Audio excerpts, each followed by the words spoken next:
দুনিয়া, ইহকাল, পার্থিব জীবন এক জগতেরই ভিন্ন ভিন্ন নাম। অবশ্য যে নামেই তাকে বলা হোক না কেন, এর স্বরূপ কিন্তু বদলায় না। দুনিয়ার স্বরূপ ও প্রকৃতিকে আমরা দুটো বৈশিষ্ট্যে তুলে ধরতে পারি, এক ধোঁকা ও প্রতারণা, দুই আখিরাতের পাথর সংগ্রহের স্থান।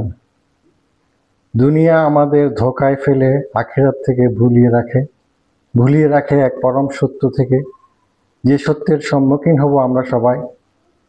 এ দুনিয়া আমাদের মিছে মায়া আচ্ছন্ন করে দূরে রাখে সে পরম সত্য আখিরাত থেকে, যে আখিরাত আমাদের প্রত্যাবর্তন স্থল, যে আখিরাত আমাদের আসল আবাসস্থল।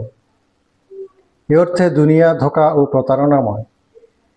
আল্লাহ আমাদের দুনিয়ায় পাঠিয়েছেন, তার উদ্দেশ্য একটাই, আমরা যেন তার ইবাদত করি কেবল তারই সন্তুষ্টির উদ্দেশ্যে, ইবাদত করি আখিরাতের পাতে অর্জনের লক্ষ্যে। অবশেষে একদিন আমরা তার সামনে দাঁড়াবো, তিনি আমাদের জিজ্ঞেস করবেন, আমরা কি তার আদেশ পালন করেছি? তখন যে বা যারা ইবাদত করে তার আদেশ পালন করেছেন, পাথেয় অর্জন করেছেন, সেদিন তারাই হবেন মুক্তি লাভের অধিক নিকটবর্তী। যে পাথেয় আমাদের জাহান্নাম থেকে মুক্তি দেবে, সেই পাথেয় তো আমাদের দুনিয়াতে থেকে অর্জন করতে হবে। এ অর্থে দুনিয়া পাথেয় লাভের উপায়।